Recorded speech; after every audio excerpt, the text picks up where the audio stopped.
Okay. Alright. I'm doing a presentation on standing waves.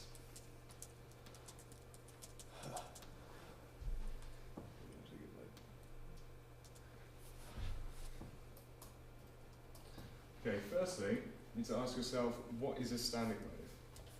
And I'm going to talk a bit about waves in general, different types of waves. Okay, there are two types of waves. There are transverse and longitudinal waves. A transverse wave is made up of particles which move at a 90-degree angle to the direction of travel. For example, light is a transverse wave. Longitudinal waves are pressure waves, and so the particles are subject to rarefactions and compressions.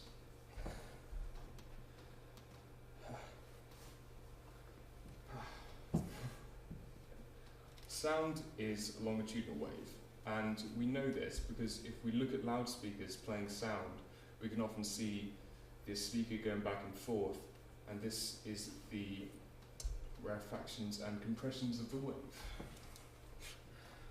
Okay. I have a little diagram, it's fairly simple, but if you look at it, you see the two parallel lines at the side. These represent the resonation points of the wave. Immediately you can tell it's a standing wave because you've got these kind of loop patterns that form. Okay. Well, in the wave you can see that there's the nodes are where there's zero amplitude, and the antinodes are where there's maximum amplitude.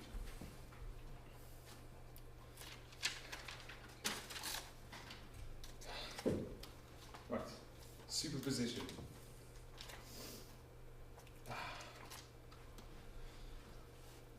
I'm going to give an example of superposition. For example, if you mix in a room where standing waves are untreated, it's likely that you'll be sitting right in the middle of the constructive or destructive interference of the wave, or as it's formally known, superposition of waves. In a nutshell, superposition of waves is an artificial amplitude of a resultant wave. In this diagram, we see the superposition patterns of, we can see the superposition patterns of both constructive and destructive interference. Destructive interference happens when waves are out of phase. If we look at this diagram, if we look at the destructive, we can see that the two waves are they're parallel, but they're opposite. And to work out the superposition of waves, you have two or more waves. One is called the incident wave, and one's called the reflected wave. So, if we say the top one is the incident wave, the bottom one is the reflected wave. If you imagine there's a straight line going from the start of the top wave all the way through to the other side, you've got positive and negative amplitude. And superposition works by adding the amplitude of both the incident and the reflected wave. So if we just give an example of it's 5 dB, top one is obviously going to be positive, so it's going to be plus 5 dB, and bottom one, since it's negative, is going to be minus 5 dB. So the resultant wave for that is going to be plus 5 add minus 5, which gives you an amplitude of 0 dB. And constructive interference is obviously the other way around, so if both the incident wave and the reflected wave are in phase, and they're both at 5 dB, you're going to get a resultant wave of 10 dB.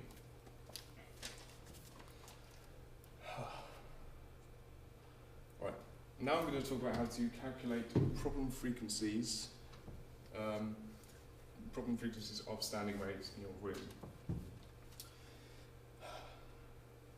Phase cancellations occur due to standing waves.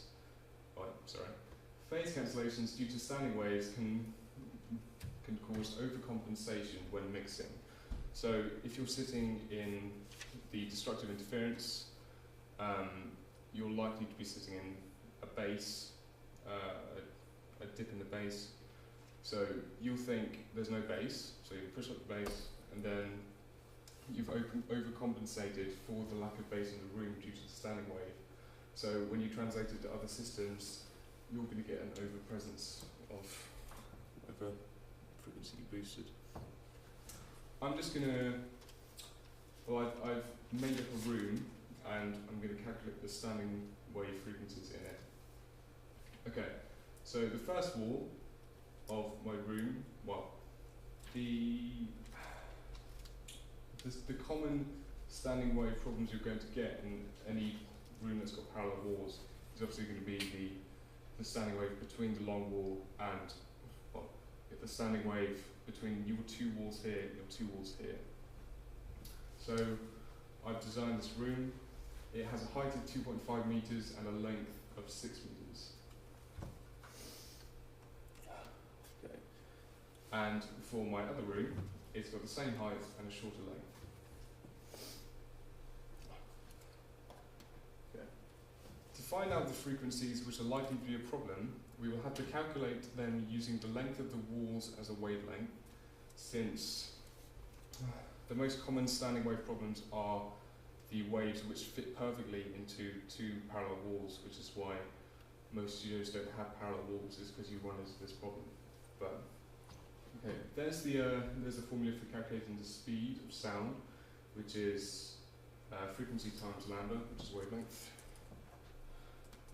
I've kind of done it at the same time. So if you take the speed of sound to be 345 meters per second, and if you put the length of both walls into the formula as to be the wavelength, you end up with 345 equals the frequency times the wavelength, which is 6, and on the other wall is 4.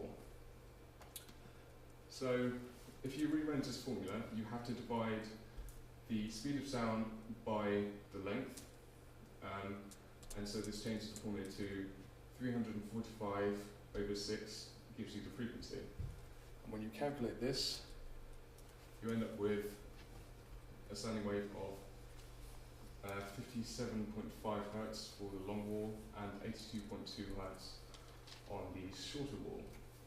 And when you think about this, it's not just this frequency, you're going to get a dip. If you're sitting in the center of the room, that's the frequency which fits perfectly into the walls.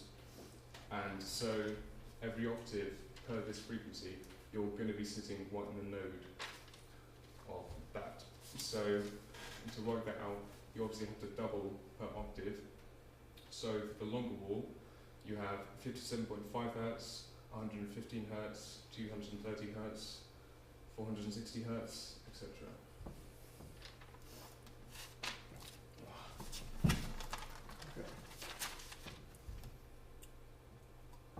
How to deal with standing waves.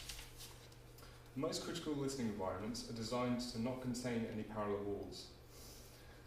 For example, Studio One has a slightly tilted ceiling so that when the reflected waves occur, they're not going to line up exactly with the incident wave. Using acoustic treatments such as bass tracks and diffusers are useful for absorbing resonant frequencies, eliminating the chance for waves to travel back on themselves and cancel or sum. Of course, you can make some more appropriate room design. And here's an example of a studio which has acoustic treatment built in.